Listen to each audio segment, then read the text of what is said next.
తెలంగాణలో free bus పెట్టినాక బస్సులల్లా చాలా అంటే చాలా మటుకు చిల్లర పంచది తప్పిందుల్లా.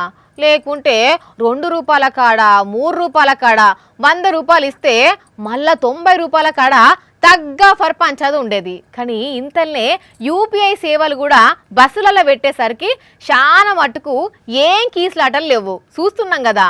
అయితే ఇప్పుడు ఈడ పంచది ఏందంటే నా 5 రూపాయల చిల్లర నాకు ఇయ్యాలే, ఇచ్చి తీరాలే, ఇప్పుడే ఇచ్చి తీరాలే.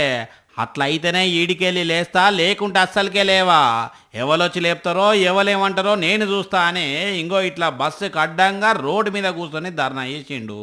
ఇంకో ఈ కాక, ఓ కాక ట్రాఫిక్ జామ్ అవుతున్నది. అసలు పంచాయతీ ఏంది, ఎట్లొచ్చిందో చెప్పరాదు జరంతా.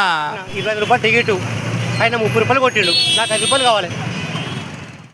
నీ కథ చల్లగుండా ఇన్న రానుల్లా 25 రూపాయల టికెట్కు కండక్టర్ సాబ్ 30 రూపాయలు కొట్టిండట. 25 రూపాయల టికెట్కు నువ్వు ఎట్లా 30 కొడతావు? నా 5 రూపాయలు నాకు కావాలి, గింతే. దీంట్లో పంచాయతీ ఏం లేదు. నన్ను సతాయించొద్దనే కుల్లంగా మాట్లాడిండు. మరి టికెట్ రేట్లు పెరిగేసరికి ఇట్లా 30 రూపాయలు కొట్టిండో ఆయనతో ఈ కాకకు రేట్లు పెరిగిన ముచ్చట తెలియదో కానీ ఆఖరికి కండక్టర్ 5 రూపాయలు ఇచ్చినాక పంచాయతీ అంతా ఒడిచిపోయింది. కానీ కాక మాత్రం గట్టోడు పోండి, నాది కానిది రూపాయి నాకు వద్దు, నాది అన్న పైసను రూపాయి కూడా ఇడిచిపెట్టద్దు అన్న పంతం మీద ఉన్నాడు.